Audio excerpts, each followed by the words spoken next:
You're listening to the Building and Branding Podcast, brought to you by Virtual Vision. I'm your host, Amanda Stichter.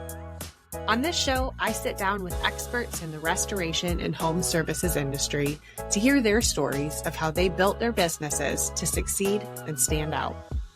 Our conversations will uncover the challenges they've faced, the strategies they've employed, and the pivotal moments that defined their paths. We'll also dive into the critical importance of branding and marketing in this field, sharing insights on how to create a compelling brand that resonates with customers and stands out in a competitive market. Join us as we blend practical advice with inspiring real-life stories, providing you the tools and motivation to craft precision and build a lasting brand. Welcome to Building and Branding. Let's get started.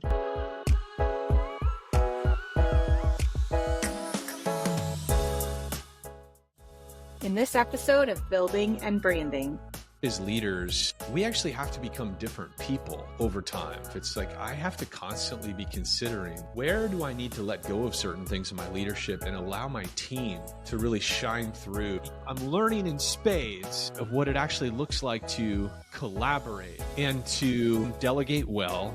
You can just do that. You're the owner of the company, but should you?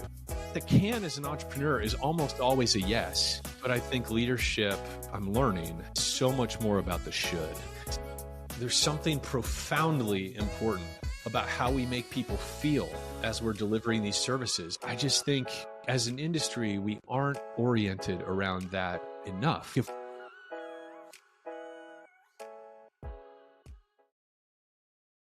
Hey everyone, welcome back to another episode of the Building and Branding Podcast. I'm your host, Amanda Stichter, and today I am excited. Excited isn't really even a word to describe coming into this conversation, but today I am joined by a guest whom I have looked up to for probably since the day I met him. And I'm really honored to be able to work alongside of him and have more regular conversations. Today, I am joined by Chris Nordyke of Floodlight Consulting Group. Welcome, Chris. Super excited to be here. I've been looking forward to the conversation too. Well, why don't you start by, I remember when I met you. To be fair, when I first met you, I remember meeting you and Brandon and being like, my first thought, wow, those are some good beards. That's my first thought. But in general, I just remember thinking like you guys were so personable and easy to relate to, and have gotten the chance to get to know you a little bit more. Why don't you tell our listeners just a little bit about who you are, what you do, who is Floodlight? Yeah. Wow. Well, that's a big answer, like for all of us, right? It's like, who am I? I'm 44 years old, and I feel like the way that I answer that question about who am I has changed a lot in the last probably 10 years. As I've gotten older, I have teenage kids now.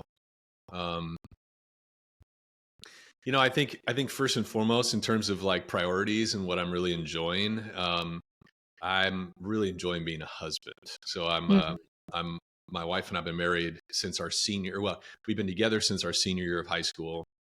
Awesome. And we've just been really lucky. We just have a really cool relationship. And I just really this is a season where I'm really loving my marriage and my wife and my kids. It's just a really fun time. My kids are 19, 16, 13.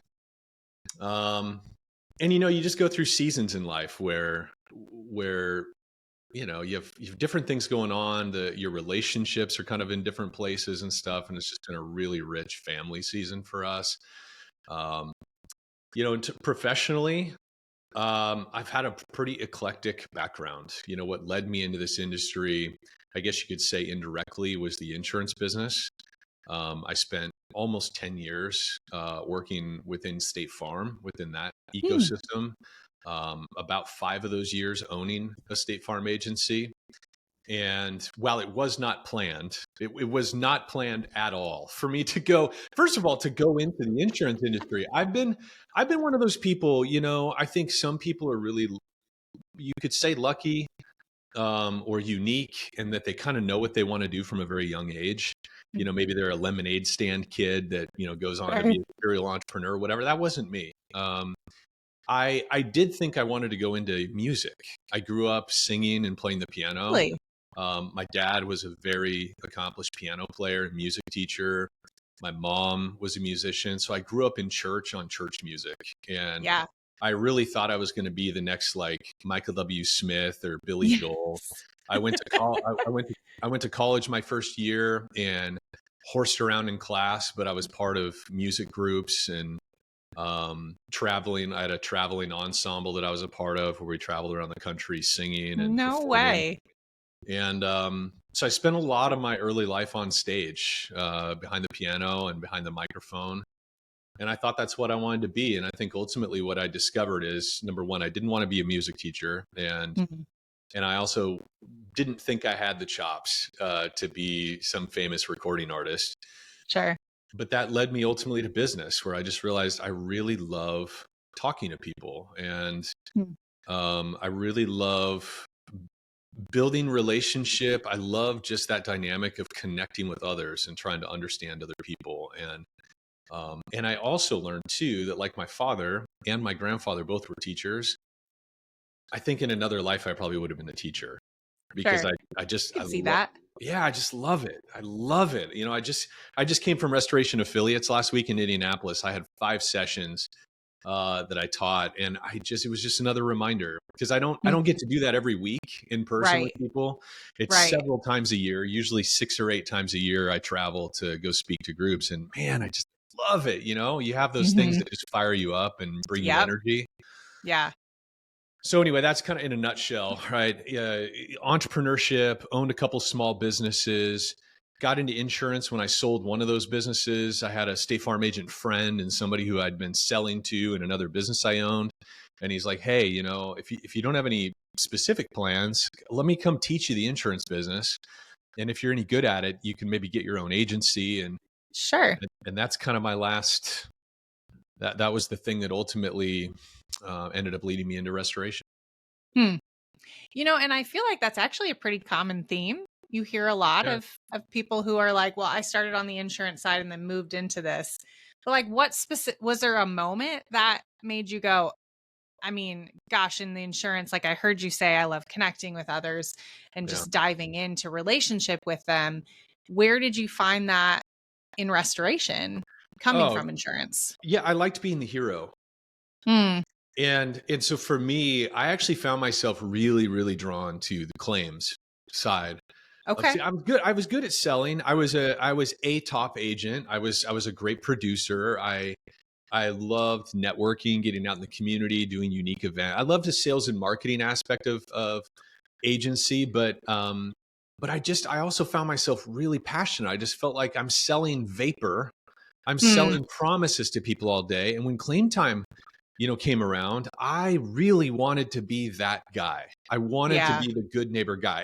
And we could get into the psychology of it, of like why, what had my family culture and like growing up of, because I think all of us actually have in this industry, most of us have some kind of internal story Yeah. that drives that desire to be the hero, you know? Absolutely. And so for me, like I do little things in my agency, like my team and I would always keep these little goodie bags of like protein bars and, packages of, nuts or chips and, protein shake, all this kind of stuff in these little ready to go kits. And if I had a Hmm. client who had an injury auto accident and they had to go get checked out at the ER, I'd take a couple of these goodie bags and I'd go Oh, sit with that's them in the cool. ER. Yeah, and just, a lot of times it was nothing, but I wanted to be that good. I was so drawn to that good neighbor State Yeah. Farm archetype. Yeah. And I think ultimately that's, again, it was not a direct path to Mhm. restoration. A childhood Yeah. friend had bought a restoration company and we were connected on Facebook, and he reached out to me. He'd been watching me build my State Farm business and kind of how Huh. I did it socially and whatever.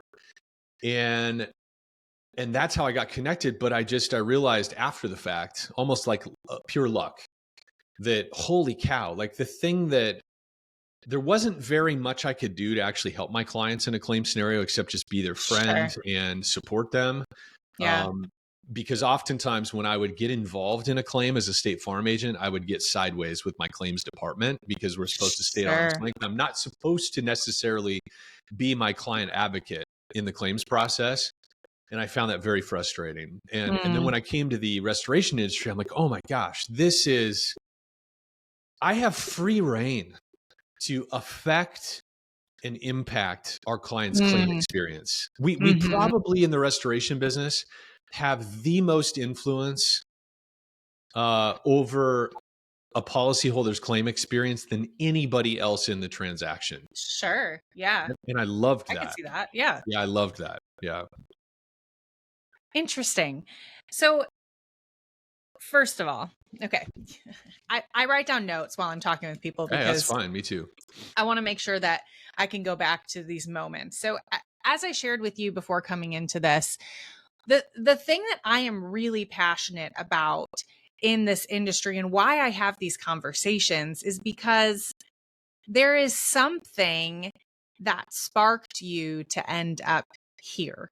And I love that in what you just shared, I saw that come out. Like there was this moment where the spark went in your eye, and it came out when you're talking about connecting with others and teaching them. And, I don't want to negate the fact that realistically, when you are connecting well with others, when you are teaching others, it takes something from you. It's tiring. It takes work. And you have to be willing to do that. But ultimately, when that is the thing that lights your fire, that fires you up and brings you energy, it keeps you motivating and moving forward to the next thing. And I saw that in how you explained it and just being in front of people. Yeah. And getting to be that kind of the hero. And sure, like I understand that you're not really going out and mitigating jobs now in your current role, but even in the information that you get to provide to people and teach them, there is so much value to that. And you still kind of get that hero capacity in presenting that information. Yeah. What I loved about that though is that you brought up the fact that all of us have this internal story that led us to where we are today, whether it was wanting to get into restoration, wanting to be the hero, something drove that from the get-go. And it makes me think about the fact that as leaders, you're a leader in your business, I'm a leader in our company. We have to continue to grow that because something sparked that initially and we grew. Like I heard your story, you started here and you grew to where you are today through these experiences that you had. And it's easy to forget sometimes then when you get to a level of leadership, like, okay, I've made it. Now I just have to teach others. But you first have to be willing to still teach yourself. Talk to me a little bit about, like, as you've gone into this role now from where you've come from, and there's so many things that you said that I want to dive into, but I want to start here. How do you continue to lead yourself so that you can lead others, whether it's on stage, whether it's a consulting client, whether it's your family? I have to say too, here's my quick rabbit trail. I love the fact that when you described yourself, you didn't go straight to your career. You didn't go straight to, what you do. You started with, do you know what I love right now? I love my marriage and I love my family.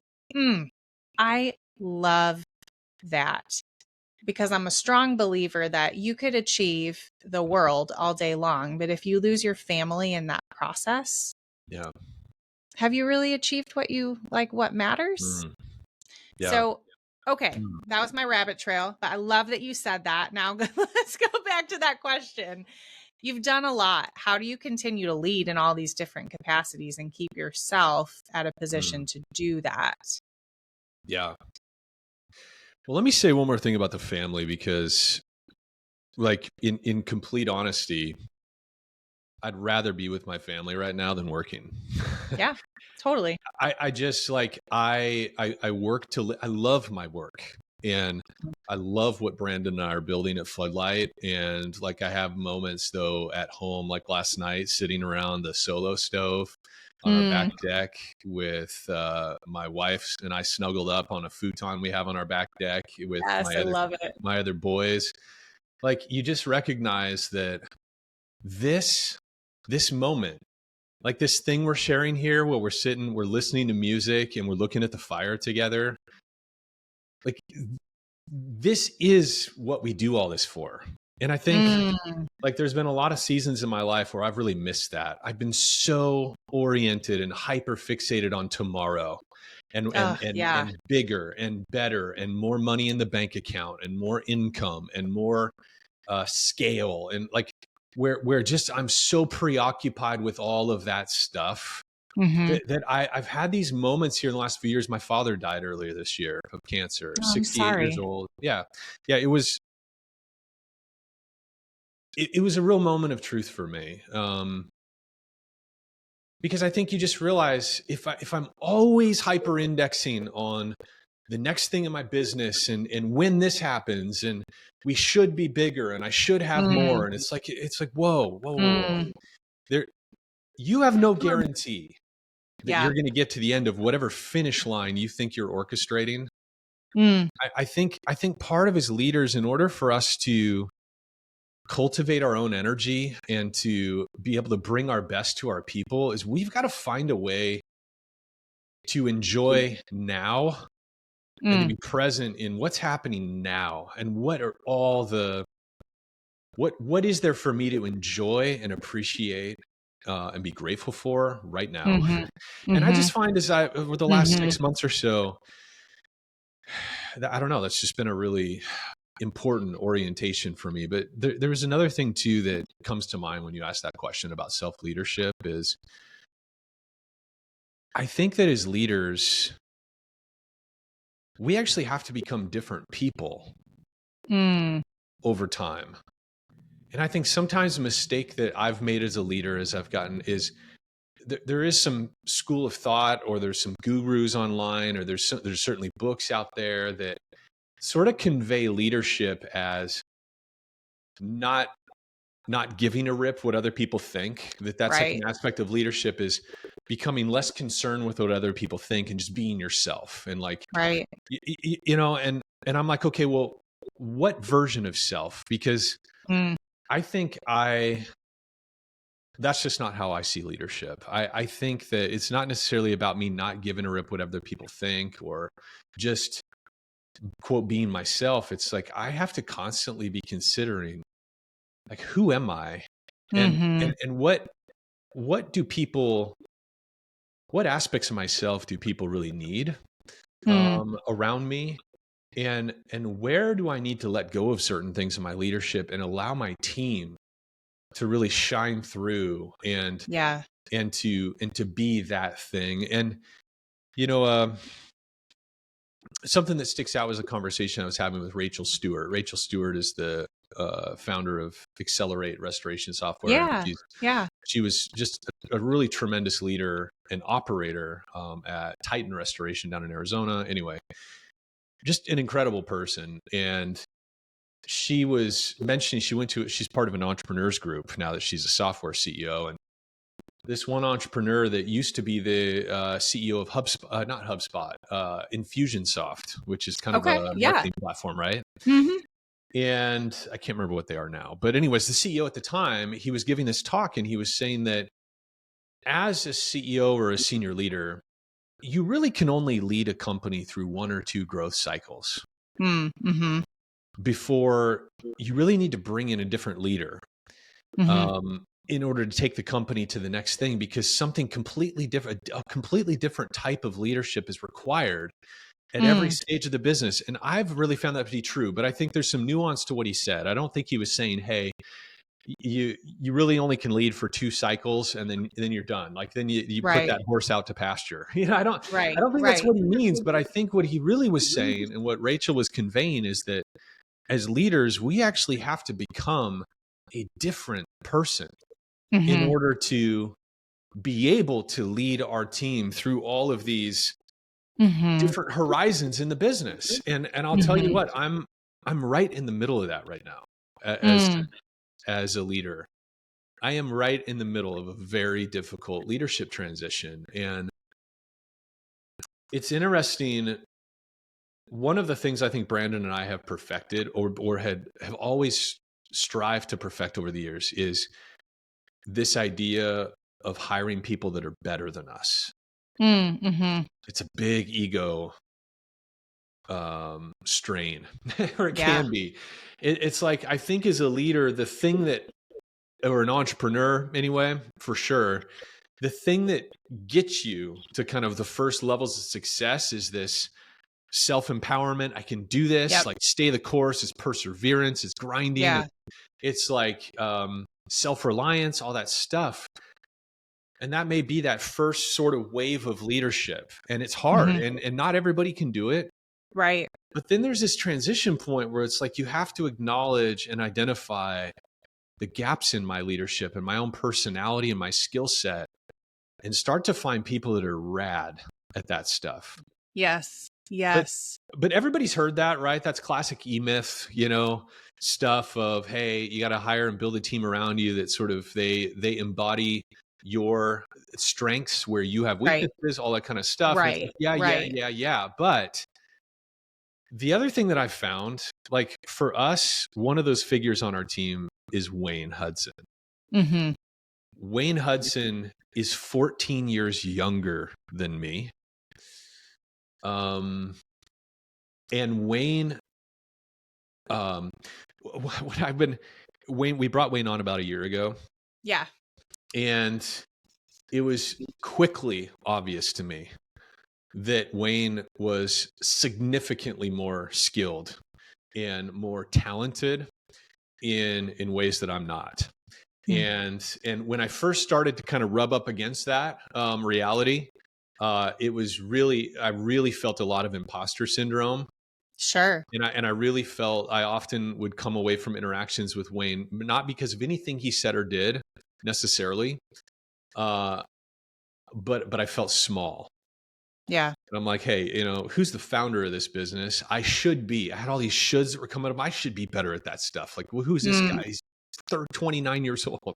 It's just something is wrong here, And then over the last year, there's just been a really powerful leadership awareness, like personal leadership thing for me of starting to recognize Wayne is my teacher. Like there are things, there's feedback that Wayne is able to give me that nobody else on our team is able to give me. Yeah. And if I will listen, like Wayne is teaching me, and it's not only is it okay that as one of the owners and the president, and it's important. Like it's important for me to get every lesson I can from Wayne when it shows up, because I need that. I need what he brings in order for me to be the type of leader that our business needs me to be right now, which is just like, for me, it's really rocked my world in some ways. I've known it. You know how we learn things and we read things and we inevitably know things at a certain level, but then later on in our career or in our marriage or whatever, somehow those things actually become real. And you're like, okay, I think I actually get it now, Yeah.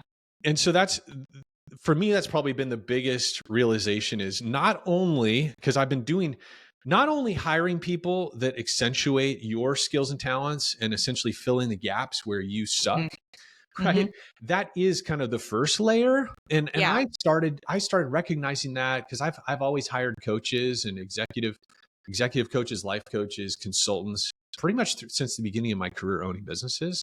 Sure. And so those are the kinds of things that coaches and consultants tell you to do, and teach you. And I started hiring for my weaknesses since my very first company.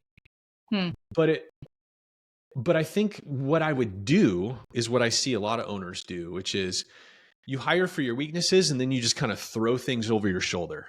Right. You're like, Oh, hey, you'll be better at that than I will. So yeah, you just yeah, do yeah. it. And I remember in like interviews and stuff with team members back when I was a State Farm agent, I had 5 employees, and I would literally say this in interviews. I would say, look, part of the reason I'm hiring you is because I really suck at managing the details, and that's part of what I'm hiring you to do. And then I would just chuck the details over my shoulder, and I think part of what I'm learning, I'm learning in spades at this stage of my career of what it actually looks like to collaborate and to delegate well, Yeah. and to be a good collaborator with my team and the talent that we've created, rather than chucking things over my shoulder, right? It's like, Right.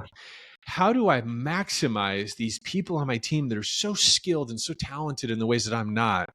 And usually it requires something of me. Like if I really want to do that well, and I want to maximize the effectiveness of the people on my team and equip them and be a good partner for them in what I'm asking them to do, like, it isn't good enough for me to just say, yeah, I suck at that stuff. Here, you just take it over. Right. I have to become a new version of myself. And in some ways that includes me not becoming rad at my weaknesses, because I don't think that's a great investment for most of us. But it does require me to change my behavior and Yeah. create some disciplines in my life that Yeah. help me actually be a good colleague Yeah. to these people that I'm hiring. That, you know what I'm saying? I don't know Absolutely. necessarily how to find exact words for it, but I think most people listening can relate in some way, right? Yeah. Well, and I think too, there's often this concept of leadership that like you reach a certain level, and then to be a good leader, Yeah. you have to be a good delegator, which you kind Yes. of, like, oh, I'm just going to toss it over my shoulder. Well, I hired you to do that because you're better at that than I am.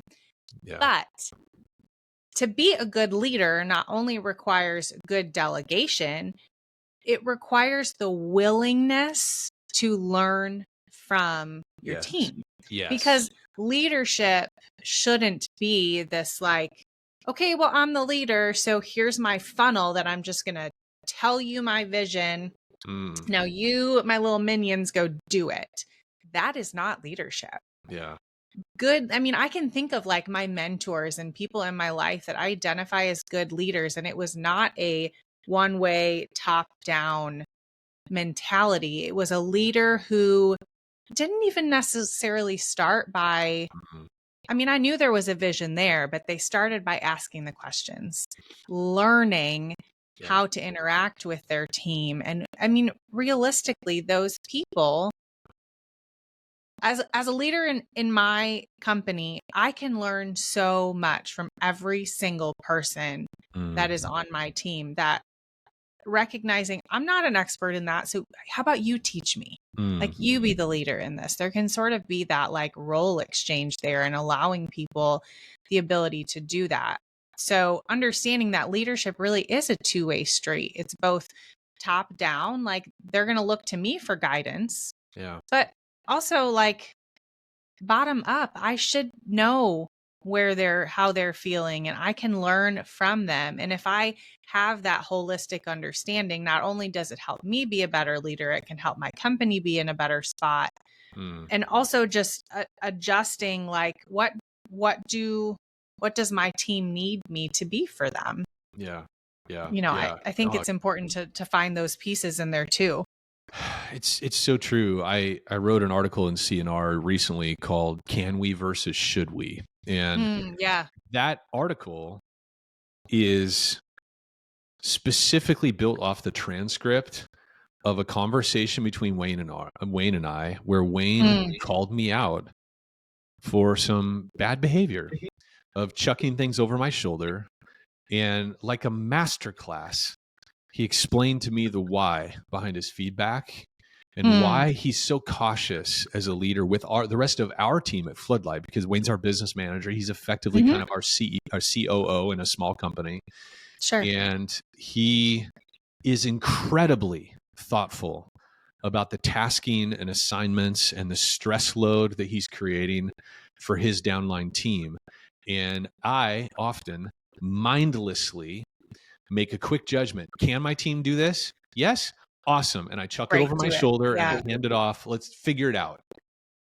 And that's worked for me until it doesn't. Right. And I think probably the times that I thought that was actually working, it was actually creating frustration and irritation and I think also communicating a lack of genuine care for my team, if I'm honest. Yeah, absolutely. Of seeing them, like in the there's a wonderful book called Leadership and Self-Deception, where it talks about being in the box as a leader. And when I'm in the box, I've often been in the box.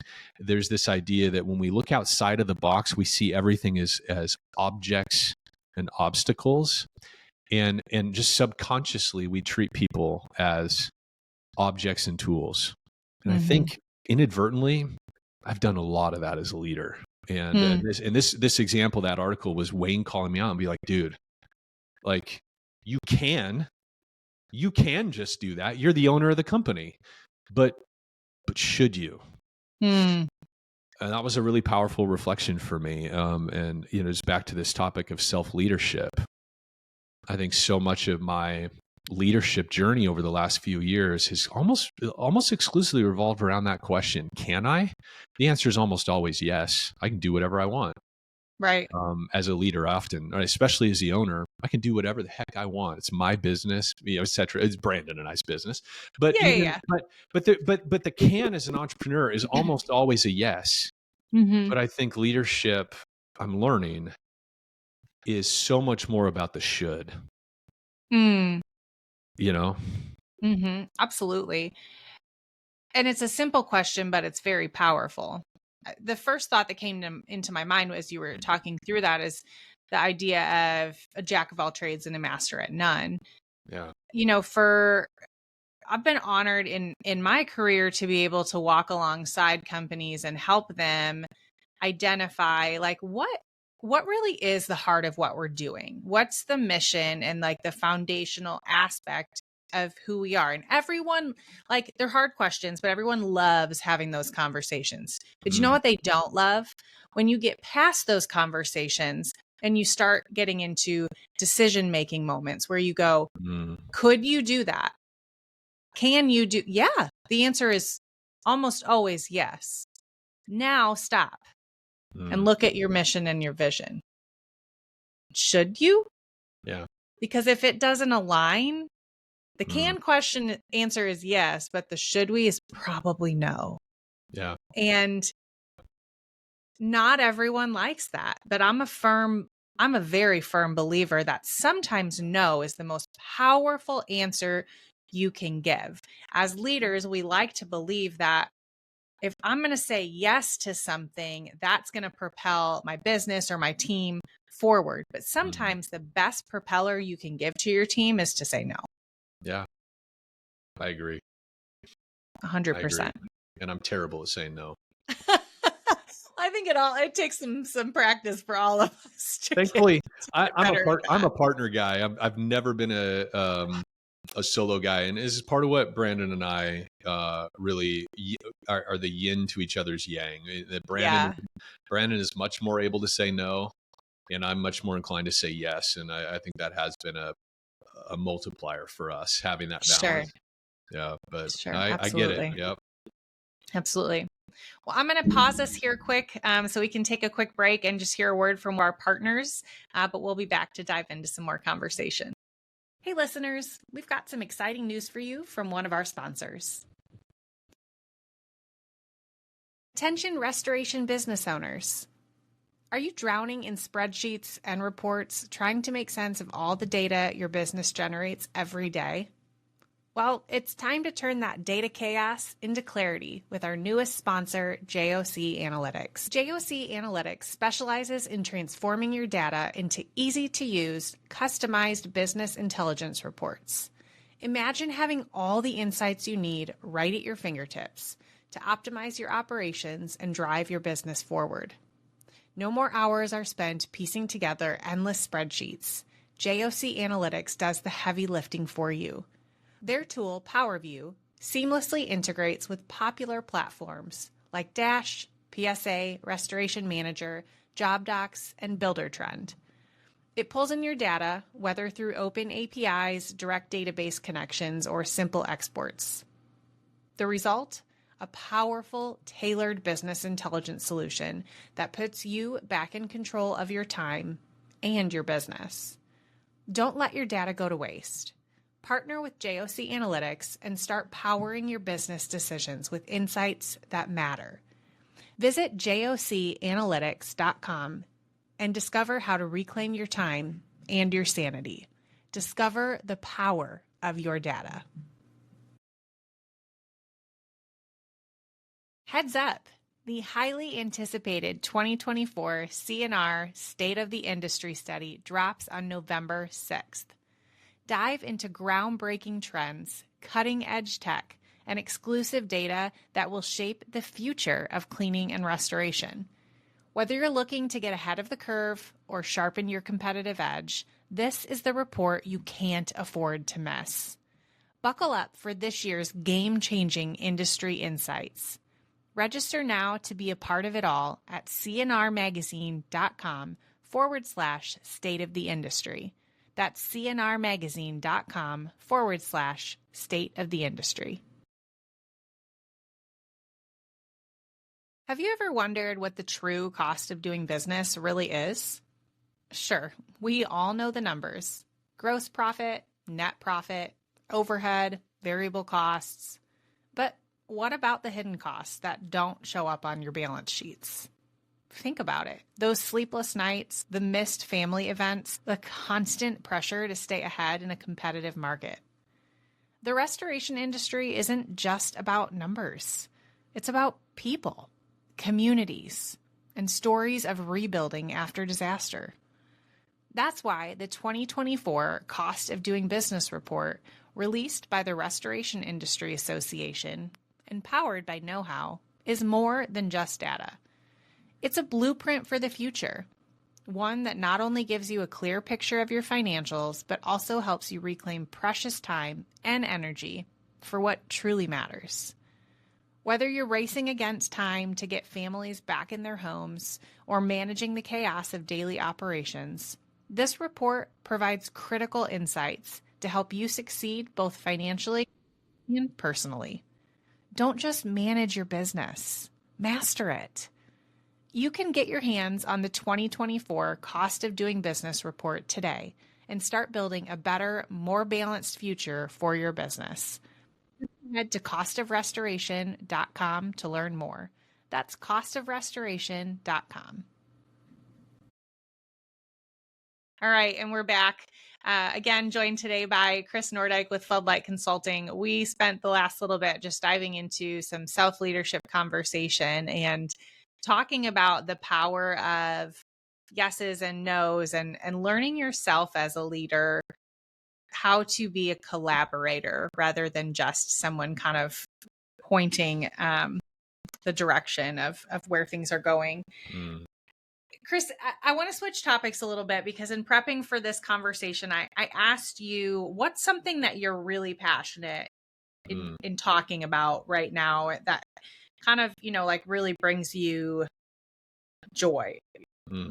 I feel like we all have those stages of like things that we're like, I am really enjoying diving into this right now. And you shared with me that the concept of customer service, and we've probably, I think everything we've said today, we could really filter back to a foundational aspect of customer service, because leadership equates to customer service, like what we're focusing on, sales, all of those pieces relates back to customer service and the experiences that we're delivering to people. Talk to me a little bit, like what has sparked your interest in this lately, and like what specifically about customer service? Yeah. Well, honestly, our industry has probably cultivated my passion around customer experience more than any other time in my career. When I was a State Farm agent, I had, apart from the local in-office experience that my team and I were creating for our clients, within kind of the framework and the gears of State Farm, I had I didn't have as much influence over the experiences I was creating for my clients because they'd have a claim. I could only do so much to ensure that we delivered on the promise that our team had made, et cetera, et cetera. When I got into this industry, I'm like, the door is wide open for us to do whatever makes sense for the client to create an extraordinary experience. And the other thing that hit me early on as I was operating in this industry is that everybody does the same thing. Like, we all basically use the same equipment. Yep. We all basically, in fact, many of us have the exact same type of fleet vehicles that we utilize. It's just like everything is homogenous. We all coalesce around the S500 and like there's the exact, like there's so much uniformity in our industry. You could say it's very commoditized. And yet there's something profoundly important about how we make people feel as we're delivering these services. And it just, I don't know. It just stared me right in the eyeballs. When I first got into this business, I'm like, this ain't about drying things out, putting things back, doing construction. And also too, I think when I first got into the industry, a lot of the people that I was meeting with and engaging with in the industry, it was all about like, showing up on time, timeliness, being polite, really great punch list walkthrough, a really solid post-construction cleaning and all. And it just like hit me between the eyes. Like, that's all table stakes. Like, that ain't good customer service because everybody has to do that now. Right. Being honest, doing quality work, punctuality, accuracy, like all of these things that sort of were the hallmarks of quote good service back in the day. Like when my my uncle ran a machine shop, or when my grandparents were in their own businesses, like that was it. It was like bow ties and collared shirts and. It was your Rolodex of all their family notes. And it was just like, it was the basics of customer service. And I think in this environment that all of us are in now with Google reviews and Yelp reviews, and like, I think that's changed everything to where it's like now the minimum expectation that any consumer or business purchaser has is honesty, integrity, showing up on time, doing what we say we're going to do. It's like, come on, everybody has to meet that basic level of service. And so now what is it? Well, it ain't our equipment. It isn't, it probably most of the time is not our technology. It's like, how do we make people feel? And I think that's even more important in our industry, we used to say this all the time when I was operating in the field and leading teams. And I was the voice of our company oftentimes at community events and things of that sort. And I would tell them, look, the difference between our industry and every other, like the other construction trades and retail construction as an example, is when somebody goes to my buddy, I have a buddy who's a high-end remodeler. Jared Thayer Construction, Thayer Design and Build. He's a design and build remodeler in town, very successful. But he and I were talking about this. I'm like, hey, dude, we're sitting in the hot tub. He's one of my business buddies. We have hot tub sessions every Wednesday. I love it. Sitting in the hot tub with him on a Wednesday night. I'm like, dude, it's funny the business we're in. I said, I'm in construction, but I'm in disaster restoration. I said, tell me about the general mental state of your clients when they come meet with you. He's like, well, they're about to do their dream kitchen remodel or bathroom remodel, or they're going to add an addition onto their home that they'd always wanted. I said, so what's their state of mind? He's like, man, they're excited. They've set aside the money. They got the line of credit. Like, they're chomping at the bit. They are excited. Both the husband and wife oftentimes, right? It's like, they're stoked. And I said, well, it's interesting, right? Because it's generally the exact opposite in our business. Our people come to us in some state of fear, frustration, anxiety, confusion, right? And then the other thing that too that's ironic, and I don't know if it's just Murphy's Law or what it is at play, but I found as we were operating in the field, servicing clients in real life, that most of the time people had other conflicts and struggles that were already in motion before they had this damage event occur in their home or their business. 100%. Right? Yeah. And Yeah. so like oftentimes people were having difficulty with their teenage children, or their marriage was on the rocks, or they had a family member who's ill on top of their kitchen is out of commission, or their manufacturing line now is down in their food processing plant or whatever. Right. And so as I just started to understand that part in our business, I'm like, we have to be about managing and creating our client's experience. And it goes far beyond us just showing up on time, explaining the process really well. It's like, no, we have to become experts in how we and our people, the entire team, from the entire customer experience chain, our salespeople and the way that they interact and they talk about our business and we talk about our service, all the way through to our job file coordinators who are taking that initial call, and how are we making somebody feel? What is the impression we're leaving with when they hang up the phone after calling us? Yeah. How are they feeling about their circumstances, all the way out to where we collect the money? Yep. And that final punch list walkthrough, and how do we finish it? And I just think as an industry, we aren't oriented around that enough.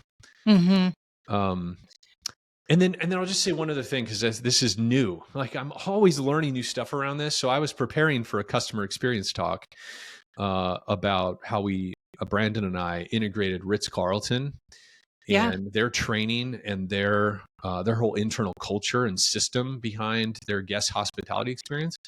How I was given a talk on how we implemented that in our restoration company this past week. And as I was just kind of refining my slide deck, I found an article that talked about how Steve Jobs and his early Apple retail team, like before the first Apple stores were opened, how he sent his team to the Ritz-Carlton Leadership Institute to learn from a hotel company how to create this extraordinary experience and customer interaction. And this is the very same actual leadership institute I went to later on that helped us figure out how to deploy that inside a restoration company. Anyway, long story short, in that article, they reference this research from the 70s by Daniel Kahneman and Amos Tversky. These two guys are consumer behavior psychologists and economists that have done extensive research over the last 30, 40 years about how people buy it, how people make decisions, and how people also think about their experiences with companies. Yeah. And one of the outcomes of the research is this thing called the peak end rule. And I just finished actually writing an article on this. And so this is kind of a preview for folks out there. I think I'll probably run it with CNR here later on this month. But it's a very simple concept. And yet I think potentially it impacts, like, it should impact the way we think about our business as a whole, especially in restoration. But the peak end rule states that when somebody considers their experience with a company or a hospitality experience or an entertainment experience, whatever, they don't think about it as an average of all the good and bad things that happen. And it's like, okay, well, it was a net good. It was 4 stars. It was 5 stars. They think about it in terms of what was the peak emotional experience that occurred, positive or negative, and what was the end like? The peak and the end. And that really hit me like a ton of bricks. And it wasn't as though this is an entirely new concept. I mean, Brandon and I have been thinking about this stuff really ever since that Ritz-Carlton training that I did. But I was thinking about that in terms of our business. Like, there is no such thing as a perfect restoration job. Right. It just doesn't happen. Now, of course, we have some like really quick turn and burn water jobs where it's like we're in and out, we do our thing, and it's like no glitches. Yeah, of course, we get a little 3-day dry out and we're on and moving on. But But generally speaking, something always goes wrong because there's something that's out of our control as restorers. Whether it be Absolutely. subs or an adjuster or the coverages that the insurance office put in place that were inadequate or incorrect for the client, whatever, right? There are no perfect restoration jobs. And so I think part of what we can take away from that peak end rule is that we need to be proactive and strategic about creating, about proactively creating a peak experience in the customer experience chain, because we know little or big things are going to break down in that claim, in that job. And so I think it's about us learning and teaching our team and building observation and consideration into our process, like Ritz Carlton does, having our radar on, antenna up, and teaching our people how to notice and spot opportunities to create a peak experience. And sometimes that means spending money. Sometimes that's giving time in a job. Sometimes that's just a well-timed strategic conversation, or a conversation where we bring empathy to that customer. We notice something that's happening with them in their personal life or their professional situation, and we find some way to speak into that or meet them there. It's a huge umbrella skill and set of behaviors that I think restoration companies have to be engaged in. Like, we have to learn how to be customer experience, hospitality companies, because over time, the trade craft is going to become more and more narrow that we're engaged in because AI, and I'm a big believer, based on what I'm seeing already in other industry verticals, robots are going to start doing more of our work. We are going to start using machines and robots to more and more to consolidate the work that we're actually doing in a restoration company. And then, of course, digital communications and AI is going to take over a lot of the mundane routine aspects of even our communication, our marketing, our invoicing, our other internal processes. So our ability as service companies to cultivate how a client feels as they're moving through this job timeline, I think is going to be how all great companies differentiate themselves and scale. It's going to be the only thing to compete on. Absolutely. It reminds me of a conversation I had a couple months ago. I was chatting with Jeff Moore of ATI. And we were talking about the fact, of all the acquisitions that they have. And he said, there's one company that always stands out, that if every restoration company implemented this, like, the only thing to do would be to sit back and go, whoa. He said there was one company that he remembers that was so wildly successful because they hired a pastor to come in, and like, his sole job in their restoration company was to be a counselor to their customers. That's so funny. Right. And so, they were handling the loss, but I don't know what their title was in the company, but that person's sole job was to call the customer and say, I know this is a hard time. I'm here. Let's talk. You want to talk about the disaster that happened? Fantastic. That is not the only thing that was going on in your life, and this probably just compounded it. Like, I'm here to support you emotionally, while the rest of our company supports you through that physical restoration of your home. And Jeff just shared that company was so successful. And I think about that all the time. Because you said it at the beginning, like, we all know customers come into the relationship with restoration companies in a really vulnerable spot. They are not coming into this ready to build their dream home, like chomping at the bit. Here's my Pinterest board. They're probably in a state of shock, especially depending on the damage of there's so much to deal with. I don't even know where to begin. I mean, I imagine it's a little bit like you're walking around in a fog. Like, you have no idea. The closest thing I got a couple years ago, we had an impending in the great Wisconsin melt. We had the culverts behind our house had filled up so much.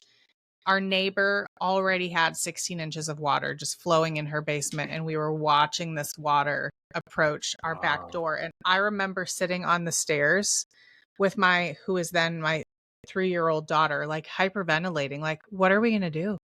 What are we going to do? I don't even know. And that's the closest, I always think of that because I didn't know who to talk to. I just go back to this example that Jeff brought up all the time because it's the most simplistic thing. Just having someone there to work with them, to work with these customers and say, I'm here to support you. And yet that was the transformation for that company. Yeah, here's one other thing to piggyback on that. And it's so funny because I literally, my presentation talked about this last week about Paul Morgan, who's a pastor that Brandon and I hired to come speak to our team. And it was so, it's so antithetical. You wouldn't necessarily think to bring a pastor into your restoration company.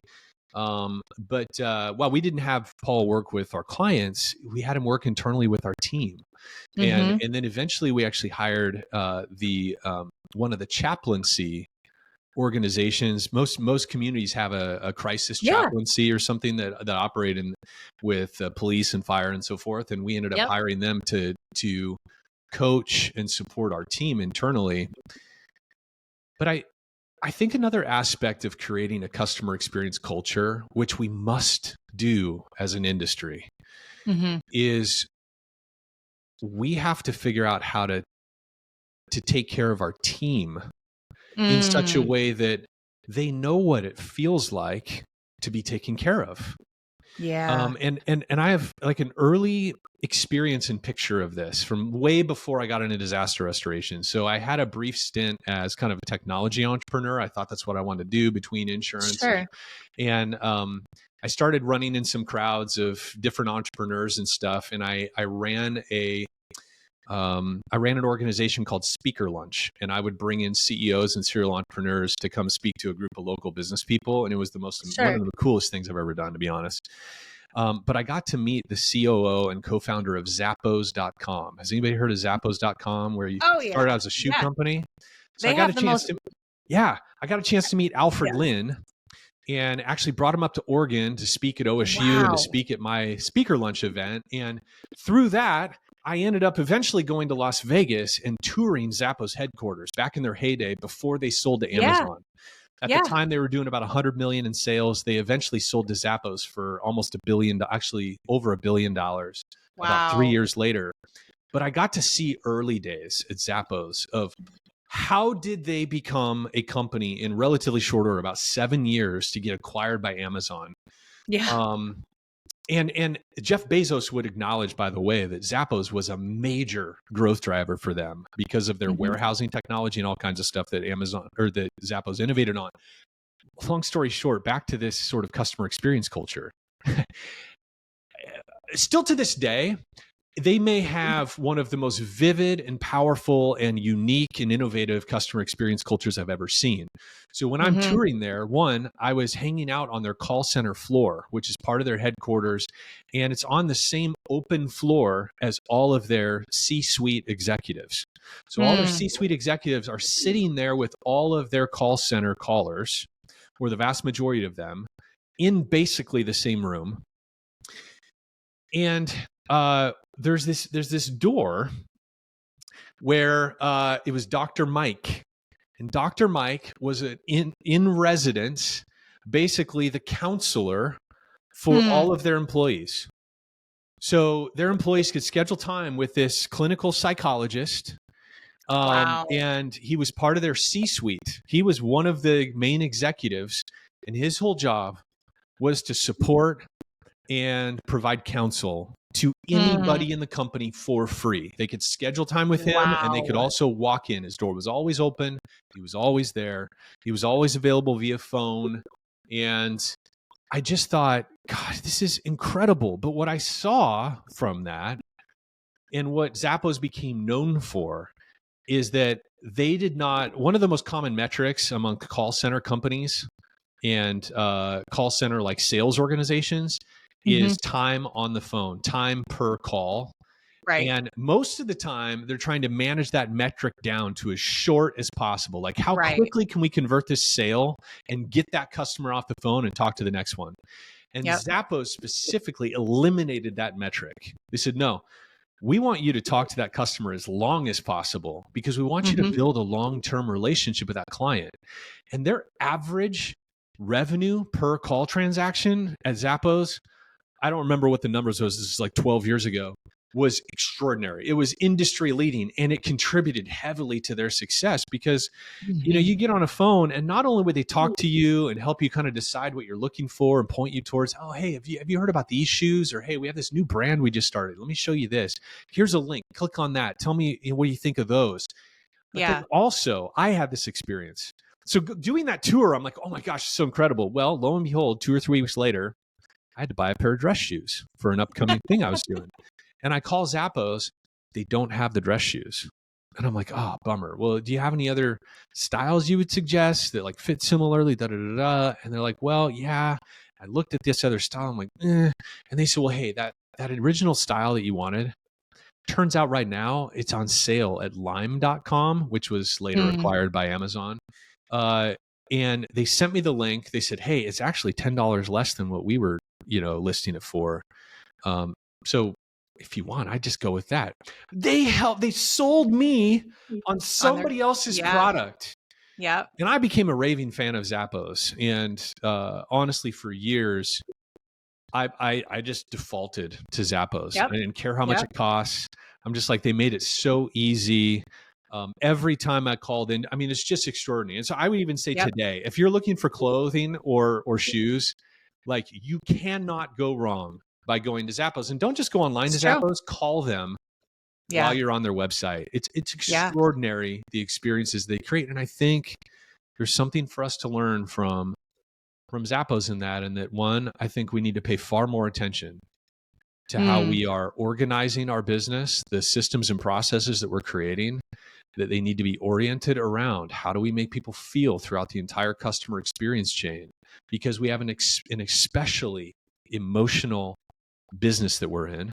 And two, I think if we want our people to be masters of creating the kind of experiences that our residential and commercial clients compulsively talk about, we have to create internal experiences and a culture of caring for our people that they feel and recognize as also extraordinary, that they are compelled to talk about to their family and friends. And I've seen those companies. We work with many of those companies as on a consulting basis. We help companies to get better at that stuff. But there are companies like you talk about, like that one that Jeff Moore mentioned, extraordinary. They have a pastor on their team.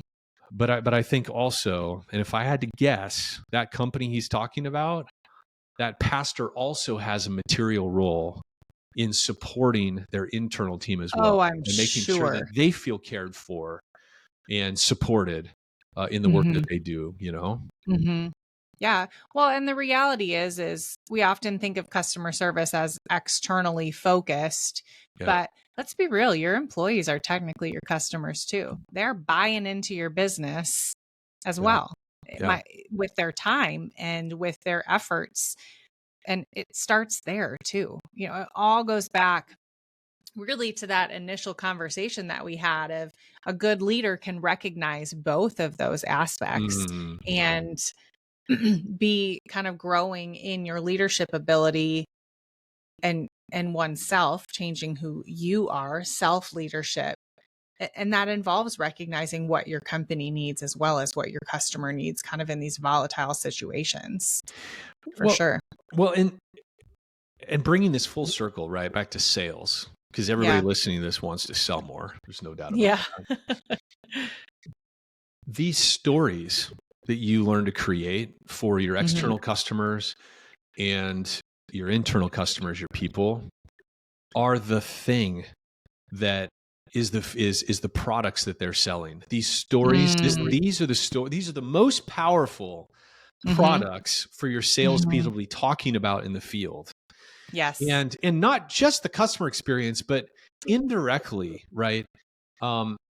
these are the things that create pride and conviction and Yes. confidence, not only within your direct salespeople, but your indirect salespeople, such as your estimators, project managers, project directors, job file coordinators. These are people Mm-hmm. that are essentially selling the experience of your company as the customer is moving through. Like, the better we take care of our internal people, the better they're going to become at creating these to spotting opportunities, Yeah. to create these extraordinary peak moments for our clients.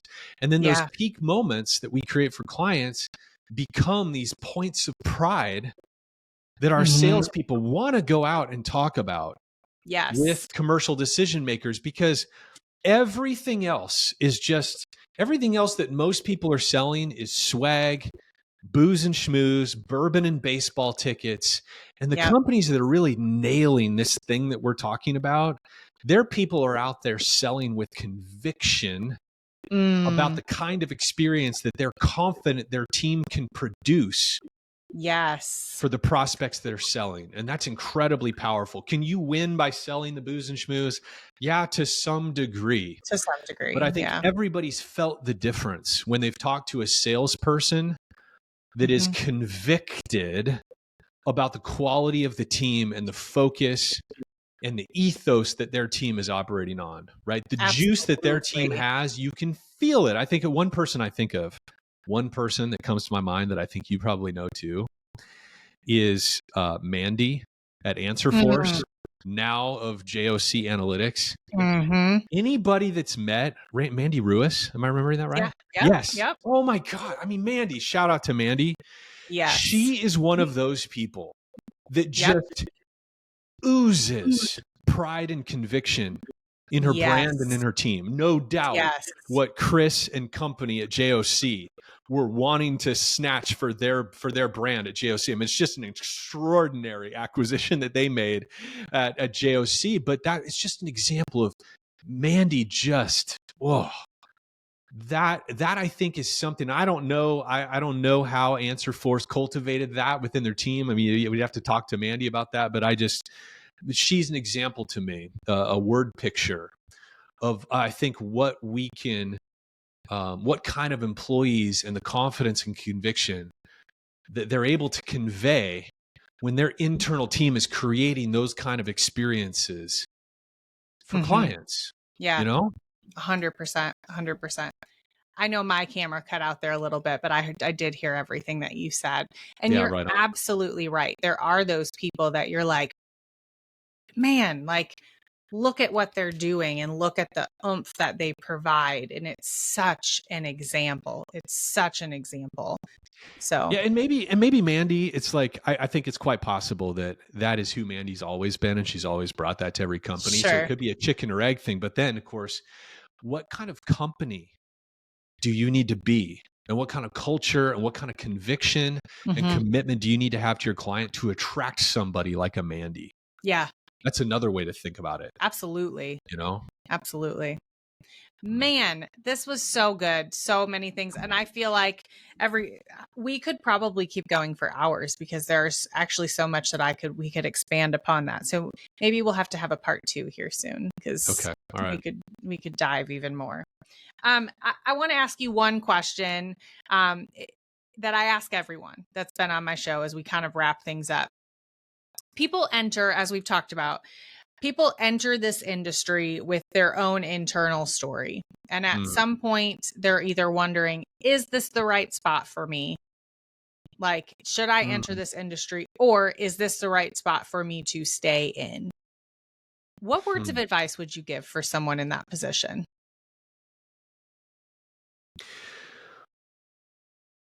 Well, I think simply put, if the things that we've been talking about in today's podcast kind of light you up and excite you and motivate you, then I think that's telling you something about what this industry offers Yeah. to a business leader, whether you're an owner or you're an emerging leader in the industry.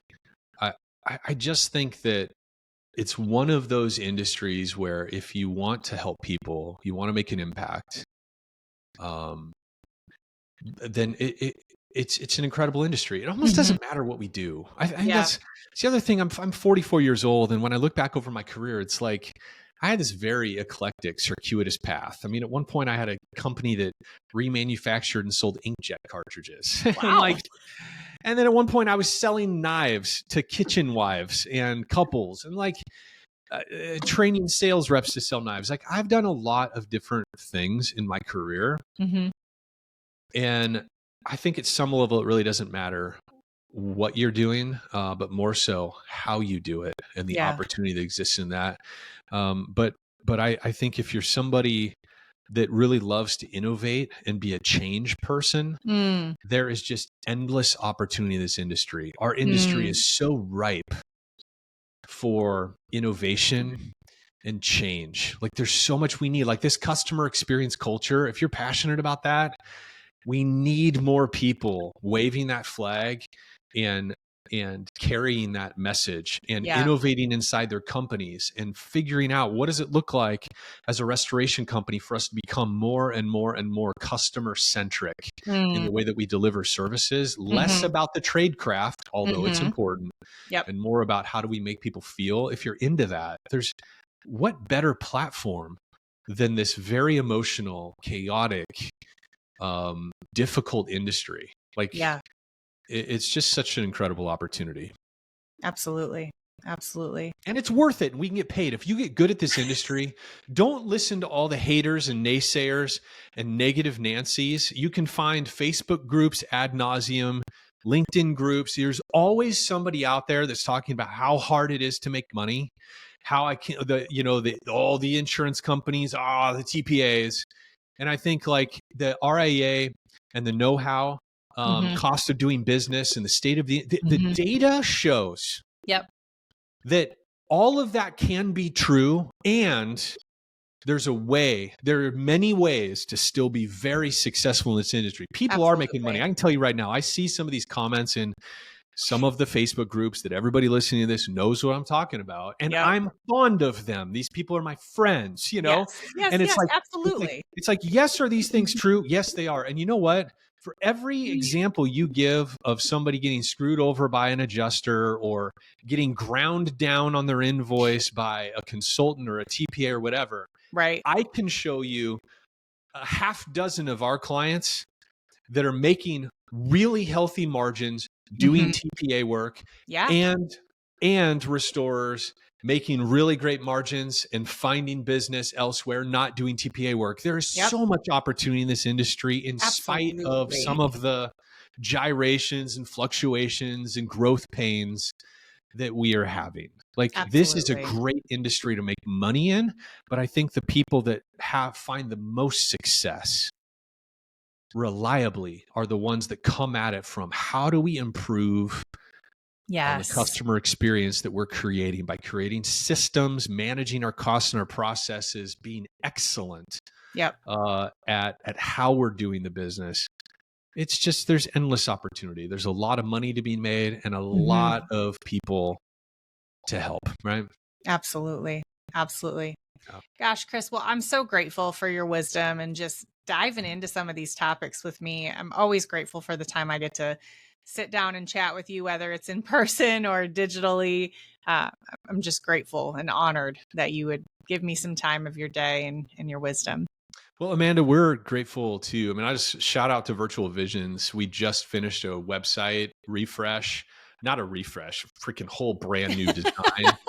And Wayne has mentioned it to me several times internally and to Brandon and the rest of the team. Just, he's been kind of the key person on that project and just really has been impressed with how your team led the process. The final product that we have is super pro. I'm so excited about it. Check it out, floodlightgrp.com. It's awesome. And by the way, you're really great at this podcast game. Thanks. This is really fun. You guys have a really great show. I appreciate it. Well, Chris, thanks again for your time. And for all our listeners, thanks for joining us today for the Building and Branding Podcast. We'll catch you next time. That's a wrap on another episode of the Building and Branding Podcast. I sincerely hope that you enjoyed this conversation and got some valuable insights to take with you. While you're at it, if you liked this episode, don't forget to subscribe on your favorite podcast platform so that you never miss another episode. You can subscribe on YouTube, Spotify, Apple Podcasts, or wherever you like to listen. And if you want to learn more about the show or suggest a guest for a future episode, you can head to buildandbrandpodcast.com. That's buildandbrandpodcast.com. Until next time, keep building, keep branding, and I'll catch you soon.